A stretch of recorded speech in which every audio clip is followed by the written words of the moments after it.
The Colombian roast pint espresso is the one. We're back from holiday and we're straight back into the normal routine. Got back on Tuesday. The worst thing about being a PT now, if you come back like during the week from a holiday, you got to try and fit all your clients into the days that you have left of the week.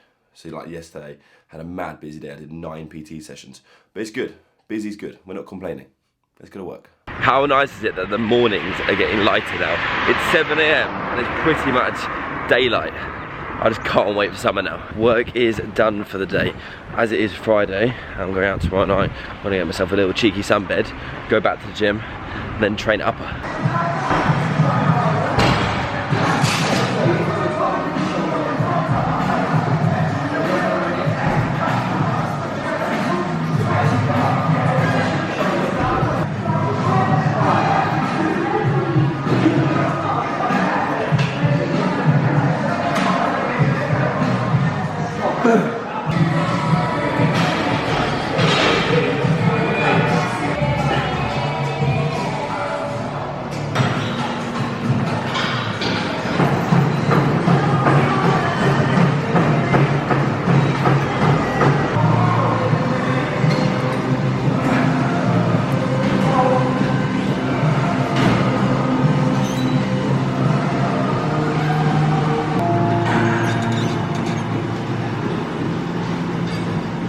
Home time. I need to go to Sainsbury's to get some bits for dinner.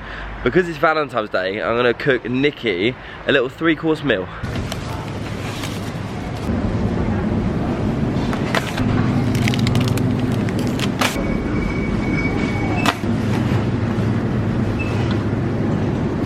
For starter, we have got prawn cocktail. For main course, we have got a chicken and chorizo risotto with ciabatta garlic bread. And for pudding, I have gone for 2 zesty Spanish lemon cheesecakes by Goo, the Valentine's edition. These are very good. Decent little Valentine's meal. I just want to jump on this vlog while we're probably halfway through-ish and just apologise for the lack of decent content, because it's just hard. To vlog well, you need like time, and it's something that I don't really have. Like throughout the day, I have minimal time to think of content and film content, and I have to sort of do my day job, and then I come home, I'm tired, and it's hard. But I'm trying to put together the best vlogs I can. They're not going to be amazing, but they will get better with time. Bear with me, team. Bear with me.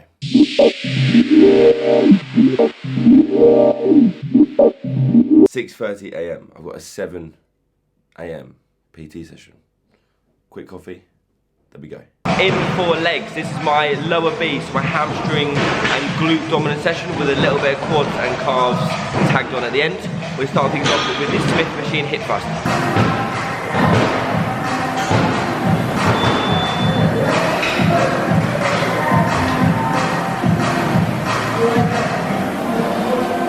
Next up, I have got a seated hamstring curl. Within all my movements today, except one, but I'll go through that later, there are going to be 2 sets of 10 to 12 reps.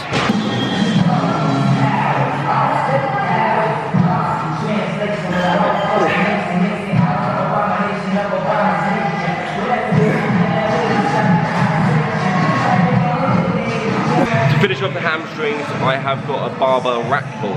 On 2 different rotations on this program. So on rotation 1, which is essentially week 1, I've got RDL instead of the rack pull. And then on week 2, I've got the rack pull. So then you alternate with the weight. It gives that like a nice level of variety within your training.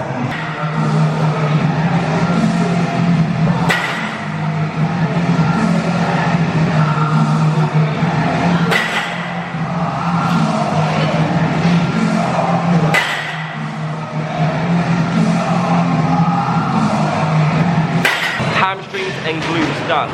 Next up, we've got 1 exercise for quads, so a leg extension, but on this I'm going to do a muscle round, which is basically 6 sets of 4 reps. We have a very short rest period in between, so about 10 to 20 seconds, and then you do 4 reps, 10 to 20 seconds, 4 reps, and you can use now a pretty heavy load, quick maths, and then you'll do 24 reps. If you haven't tried it, give it a go. They are horrible.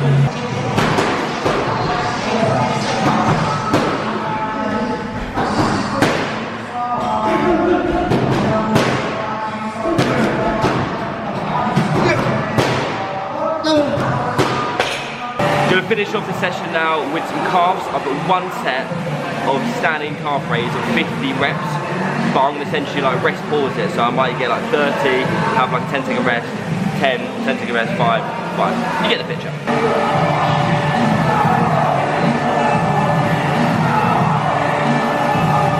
Very decent lower body session.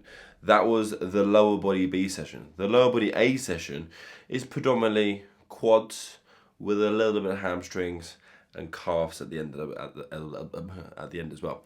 My training split at the moment is, I haven't really been through this because obviously you started the training, went to Budapest. Let's go through it now. The new training split is upper, lower, cardio and abs, upper, lower, cardio and delts and arms, and also a bit of abs as well. And then Sunday, completely off, mate. Pat Moore said, you relax, you do nothing, you chill the bloody hell out. So that's the split at the moment. I'm actually really enjoying it. I never really used to enjoy like doing this a delts and arms session, but as it's cardio and delts and arms and it's just a few supersets, it's not too bad.